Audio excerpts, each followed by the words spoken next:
الحمد لله رب العالمين والصلاة والسلام على سيد الأنبياء والمرسلين أما بعد فأعوذ بالله من الشيطان الرجيم بسم الله الرحمن الرحيم الصلاة والسلام عليك يا رسول الله وعلى آلك وأصحابك يا حبيب الله قال الله تبارك وتعالى في قرآن مجيد لن ينال الله لحومها ولا دماؤها ولكن يناله التقوى آمنت باللہ صدق اللہ العظیم۔ حاضرین ذی وقار اور پیارے طلباء کرام، ماہ ذوالحجہ کی آمد ہے۔ یہ ماہ اسلام کے اہم مہینوں میں سے ایک ہے۔ یہ مہینہ اسلام کی دو اہم عبادات حج اور قربانی کے لیے جانا جاتا ہے۔ قربانی ایک اہم فریضہ ہے، یقیناً ایک اہم فریضہ ہے۔ اس کو انجام دینے کے لیے لوگ بہت سی کوششیں کرتے ہیں، اچھے سے اچھا جانور لے کے آتے ہیں اور اللہ تعالیٰ کی خوشنودی حاصل کرنے کی کوشش کرتے ہیں، مگر اس اہم فریضے میں بھی یہ بات مشاہدے میں آئی ہے کہ لوگ کئی غلطیاں کرتے ہیں۔ بعض ایسی غلطیاں کرتے ہیں جس سے وہ گناہگار ہوتے ہیں، اور بعض اس قدر غلطیاں کر دیتے ہیں کہ اس سے معاذ اللہ کی قربانی ضائع ہو جاتی ہے۔ اللہ پاک ہم محفوظ فرمائے۔ ہمارے ساتھ اور یہی ہمارا آج کا موضوع ہے۔ ہمارا آج کا موضوع ہے، آج ہم لائے ہیں آپ کے لیے قربانی کے موضوع پر ایک اہم اور دلچسپ مکالمہ۔ ہمارے ساتھ جامعۃ المدینہ دارالحبیبیہ کے دو ہونہار طالب علم موجود ہیں۔ میرے دائیں جانب مولانا محمد جنید صاحب تشریف فرما ہے، آپ کا تعلق درجۂ خامسہ سے ہے، اور میرے بائیں جانب مولانا محمد بلال صاحب تشریف فرما ہیں، آپ درجہ رابعہ میں زیر تعلیم ہیں۔ اب ہم باقاعدہ مکالمے کا آغاز کرتے ہیں۔ میں پہلا سوال جنید بھائی سے کرنا چاہوں گا۔ تو جنید بھائی یہ بتائیے گا کہ قربانی کس شخص پر واجب ہوتی ہے؟ بسم اللہ الرحمن الرحیم۔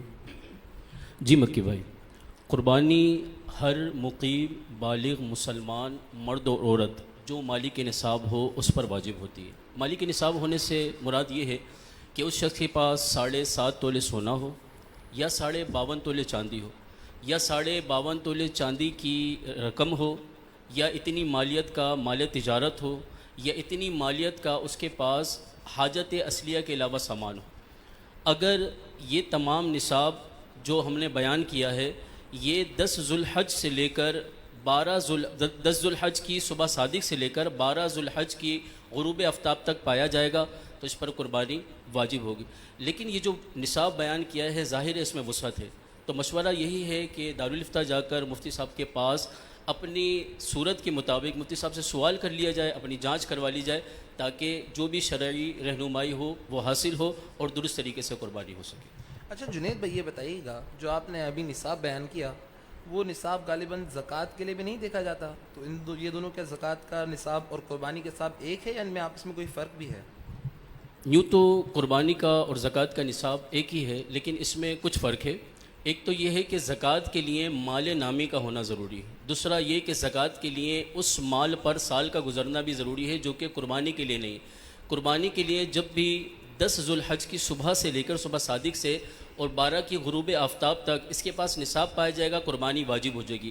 البتہ یہ ضرور ہے کہ اگر 12 کی غروب آفتاب سے پہلے یہ دوبارہ فقیر ہو گیا تو پھر اب قربانی واجب نہ رہے۔ جزاک اللہ خیرہ، ماشاء اللہ نے بہت اچھی طریقے سے سمجھایا، اللہ آپ کو جزائے خیر عطا فرمائے۔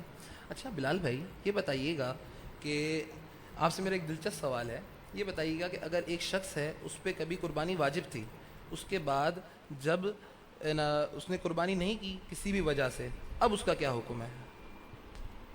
بسم اللہ الرحمن الرحیم۔ جی بالکل مکی بھائی، اگر کسی صاحب نصاب شخص پر جس پر قربانی واجب تھی اور اس نے قربانی نہیں کی، یہاں تک کہ قربانی کے ایام گزر گئے اور اس نے جانور بھی اگر نہیں خریدا تھا، تو اب ایسی صورت میں شریعت کا حکم یہ ہے کہ وہ ایک بکری کی قیمت صدقہ کرے گا اور اس پر یہ کرنا واجب ہوگا۔ دوسری بات یہ ہے کہ اگر جان بوجھ کر بغیر کسی شرعی مجبوری کے قربانی نہیں کی واجب ہونے کے باوجود، تو اس وجہ سے وہ گنہگار ہوگا اور اس پر توبہ کرنا بھی لازم ہوگی، تو توبہ بھی اس کو کرنی ہوگی، اور جو صورت بتائی بکری کی قیمت صدقہ کرنے کا، تو وہ بھی کرنی پڑے گی۔ ماشاء اللہ بہت خوب۔ اچھا جنید بھائی آپ یہ بتائیے گا کہ کہ میری آپ سے گزارش ہے کہ آپ قربانی کا جو مسئلہ ہے، قربانی کا جو شرعی طریقہ ہے، وہ آپ آسان الفاظ میں بیان فرما دیں۔ قربانی کا جانور ہو یا جانور ایسے ہی ذبح کیا جائے، سنت یہی چلی آ رہی ہے کہ جانور کا اور ذبح کرنے والے دونوں کا قبلے کی طرف رخ ہونا یہ ضروری ہے۔ ہاں، ہمارے یہاں جو پاک و ہند ہے اس میں جو ڈائریکشن ہے قبلے کی وہ ویسٹ کی طرف ہے، مغرب کی طرف، مغرب کی طرف ہے۔ اب چونکہ جانور کو آپ اس انداز سے لٹائیے کہ اس کا سر وہ جنوب کی طرف ہو جائے اور اس کی پیٹھ ایسٹ کی طرف ہو جائے، اور ذبح کرنے والا اپنی پاؤں کو اس کی گردن پہ، اس کے پہلو پہ رکھے، تو یوں ذبح کرنے والا بھی اور جانور بھی دونوں قبلہ رخ ہو جائیں گے۔ اور ذبح کرتے وقت اس بات کا بھی خیال رکھیں کہ ذبح کرتے وقت 4 یہ رگیں ہوتی ہیں، ایک حلقوم جو سانس کی نالی ہوتی ہے، دوسرا مری جس سے کھانے وغیرہ کی غذا وغیرہ جاتی آتی ہے، اور 2 رگیں ان کے اگل بغل ودا جین جنہیں کہا جاتا ہے۔ ان میں سے 3 رگوں کا کٹنا یہ ضروری ہے۔ اگر 2 رگیں کٹیں یا تینوں رگیں آدھی آدھی کٹی تو دونوں صورتیں جائز نہیں ہیں، تینوں رگوں کا کٹنا مکمل یا پھر اکثر کا کٹنا یہ ضروری ہے۔ اچھا، آپ نے ابھی جیسے کہا کہ قربانی کرتے ہوئے قبلہ رو ہونا ضروری ہے۔ اچھا، میرا یہ سوال ہے کہ اکثر اوقات دیکھا گیا ہے کہ لوگ جب قربانی کرتے ہیں اس وقت خیال ہی رکھتے کہ جانور کس طرف گرا رہے ہیں۔ جب جانور کو گرا دیتے ہیں اس کے بعد اس کو قبلہ رو کرنے کے لیے اس سے جانور کو گھسیٹتے ہیں، دیکھا گیا کہ جانور کو اس عمل سے بہت اذیت ہوتی ہے۔ تو اسلام اس بارے میں ہماری کیا رہنمائی کرتا ہے؟ جی بالکل مکی بھائی، آپ نے درست ارشاد فرمایا اور اچھی طرف توجہ آپ نے دلائی۔ دیکھیں، جب جانور کو ذبح کے لیے لٹایا جائے تو پہلے ہی تعین کر لی جائے کہ قبلے کی طرف جانور گرے، بعد میں اسے یوں گھسیٹنا، اذیت دینا، تو یوں اذیت دینے والا اور گھسیٹنے والا بلا اجازت شرعی اس کو تکلیف دینے والا یہ گناہ گار ہوگا۔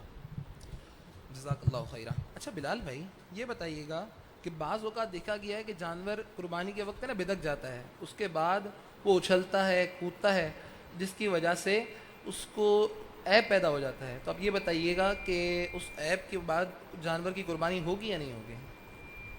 جی بالکل مکی بھائی، بعض اوقات ایسا ہوتا ہے کہ قربانی کے لیے جانور کو ذبح کر رہے ہوتے ہیں تو وہ اچھلتا کودتا ہے، جس کی وجہ سے اس میں عیب پیدا ہو جاتا ہے۔